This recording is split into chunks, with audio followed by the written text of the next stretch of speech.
দেখুন বন্ধুরা, আমাদের অ্যাপার্টমেন্টের এই জায়গাটা দেখুন। নমস্কার বন্ধুরা, আজকে স্নোফলের পরের দিন সকাল অ্যাপার্টমেন্ট থেকে বেরিয়েছি, কিন্তু বাইরের সিনারিওটা আজ পুরো বদলে গেছে। পুরো তুষারাবৃত আমাদের অ্যাপার্টমেন্ট, সব জায়গায় একদম পুরো বরফ জমে আছে। যেন মনে হচ্ছে প্যারিসে থেকেই আমরা ফিনল্যান্ডের আনন্দ উপভোগ করে নিচ্ছি।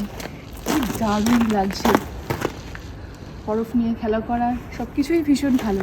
তবে যেটা ব্যাপার সেটা হলো, এই বরফ পড়ার সময়টা তো ভীষণই ভালো লাগে, খুব আনন্দের, সবাই আমরা ভীষণ আনন্দ করি। কিন্তু সমস্যাটা হলো তারপরে, দেখুন এখনও কিছুটা স্নোফল হচ্ছে। সমস্যাটা হলো তারপরে কি, যে এই যে রাস্তায় বরফগুলো পড়েছিল, পরের দিন যখন গলতে শুরু করে তখন কিন্তু সমস্যাটা হয়। এই গলা বরফের ওপর দিয়ে কিন্তু ভীষণ সাবধানে পথ চলতে হয়, নয়তো কিন্তু একটু অসাবধান হলেও কিন্তু পাটা স্লিপ করে যেতে পারে। তাই আপনার কাছে কিন্তু স্নোপ্রুফ জুতো একটা খুব ভালো দরকার, এবং যাতে জুতোর মধ্যে গ্রিপ থাকে, এবং আপনারও পথ চলাটা খুব সাবধানে করতে হবে, আস্তে আস্তে করতে হবে, যাতে আপনি স্লিপ না করেন। এখানে সরকার থেকে কিছু নুড়িপত্র ছড়ানো হয় রাস্তায়, যাতে মানুষ স্লিপ না করে।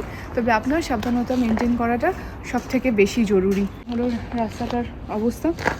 তবে সব মিলিয়ে কিন্তু ভীষণই ভালো এক্সপিরিয়েন্স হয়। যেটা ভালো ব্যাপার সেটা হলো যে বিগত 7-8 বছরে প্যারিস যে স্নোফল প্রত্যক্ষ করেনি, সেটা কিন্তু এই বছর ভরে ভরে স্নোফল হচ্ছে, এবং আরও স্নোফল ওয়ার্নিং রয়েছে।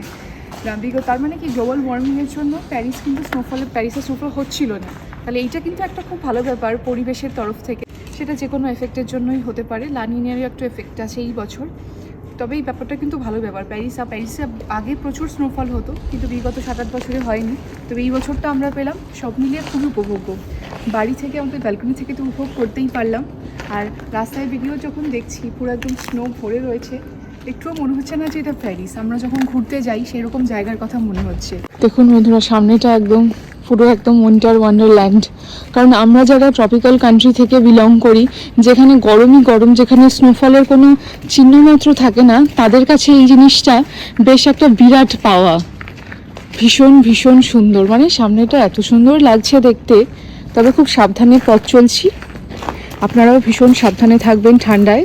এই বছর দেশেও ভীষণ ঠান্ডা পড়েছে, আপনারাও স্নোফল পান কিনা দেখবেন।